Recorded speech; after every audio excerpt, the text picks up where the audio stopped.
नमस्कार, मैं धर्मेंद्र कुमार। प्रगति क्लासेस के YouTube चैनल में आप सभी का बहुत बहुत स्वागत है। बात करेंगे पर्यावरण अध्ययन। प्रथम टॉपिक है पर्यावरण का और टॉपिक का नाम है जैव विविधता। चूंकि वर्तमान में पर्यावरण की काफी समस्या चल रही है और अभी प्राथमिक शिक्षा पात्रता परीक्षा को देखते हुए पर्यावरण के सीरीज ये मैं शुरुआत कर रहा हूँ। इसमें जो पहला टॉपिक है जैव विविधता, तो ये आज आप देख लीजिए। इसके बाद रेगुलर इस पर पर्यावरण पर भी सीरीज बनेगी और प्राथमिक शिक्षक पात्रता परीक्षा पर भी वो टेस्ट सीरीज आएगी। ठीक है, तो देख लेते हैं। जो भी पढ़ेंगे एग्जाम को दृष्टिगत रखते हुए पढ़ेंगे, इससे परे कुछ नहीं।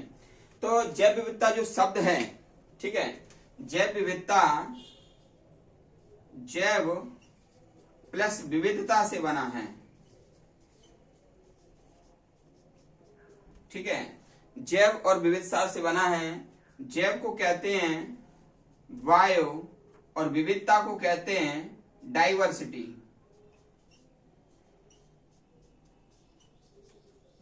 यानी कि जीवों में एक निश्चित भौगोलिक क्षेत्र में जीवों की संख्या और उनकी जो विविधता यानी कि उनमें पाए जाने वाले अंतर को हम संयुक्त रूप से जैव विविधता कहते हैं। ठीक है, तो परिभाषा क्या हो जाएगी? एक निश्चित भौगोलिक क्षेत्र में जीवों की संख्या और उनके बीच में पाए जाने वाले विविधता को हम जैव विविधता कहते हैं। कई प्रकार के जंतु एक निश्चित भौगोलिक क्षेत्र में रहते हैं और उनमें जो अंतर पाया जाता है उसको हम कहते हैं बायोडायवर्सिटी या जैव विविधता।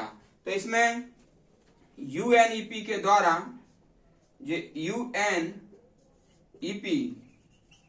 के द्वारा इसके जो भाग होते हैं, ठीक है ना, इसके जो भाग होते हैं यूएनईपी के द्वारा, वो सबसे पहले इसमें आ जाएगा पारितंत्र। पारितंत्र सबसे बाहरी आवरण रहेगा और इसके अंदर जो आएगा उसको कहते हैं प्रजाति। ठीक है, और पारितंत्र के भी एक बाहर रहेगा, उसको कहते हैं क्षेत्र। ठीक है, उसको कहेंगे क्षेत्र। और सबसे जो आखिरी में रहेगा उसको कहते हैं जीन। ठीक है ना। तो यूएनईपी यानी कि संयुक्त राष्ट्र पर्यावरण कार्यक्रम यानी कि यूनाइटेड नेशन एनवायरमेंट प्रोग्राम, इसके तहत जो जैव विविधता के जो क्षेत्र होते हैं, जैव विविधता के जो भाग होते हैं वो 4 भाग होते हैं। जैव विविधता के द्वारा 4 भागों में जैव विविधता को बांटा गया है। तो सबसे पहला भाग होता है क्षेत्र, दूसरा भाग होता है पारितंत्र और तीसरा भाग होता है प्रजाति और चौथा भाग होता है जीन। ठीक है, इतना आप समझ गए होंगे। अब जैव विविधता जो शब्द का प्रयोग, जैव विविधता शब्द का प्रयोग सर्वप्रथम, जैव विविधता शब्द का प्रयोग सर्वप्रथम रोजेन ने किया था। और जैव विविधता शब्द, जैव विविधता शब्द विल्सन ने दिया था सबसे पहले। ठीक है, ये दोनों चीजें भी याद रखना। फिर एक है national biodiversity action plan.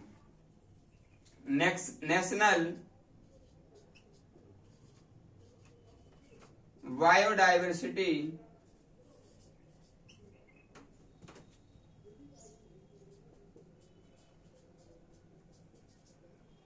Action plan, ये 2006 का है। 2006 का है नेशनल बायोडायवर्सिटी एक्शन प्लान 2006 का है, जबकि जैव विविधता एक्ट 2002 का है। जैव विविधता एक्ट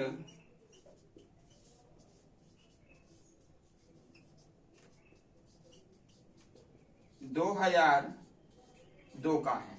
ठीक है, तो बायोडायवर्सिटी में इतनी चीजें आपको करना है। इसमें से एक प्रश्न जरूर आता है क्योंकि फैक्चुअल है, तो इसलिए आप अच्छे से याद करना, अपने दोस्तों को शेयर करना। वीडियो को अधिक से अधिक आप शेयर करें, लाइक करें, चैनल को सब्सक्राइब करें। वीडियो से जुड़े रहें, रेगुलर वीडियो आ रहे हैं। सभी का बहुत बहुत धन्यवाद।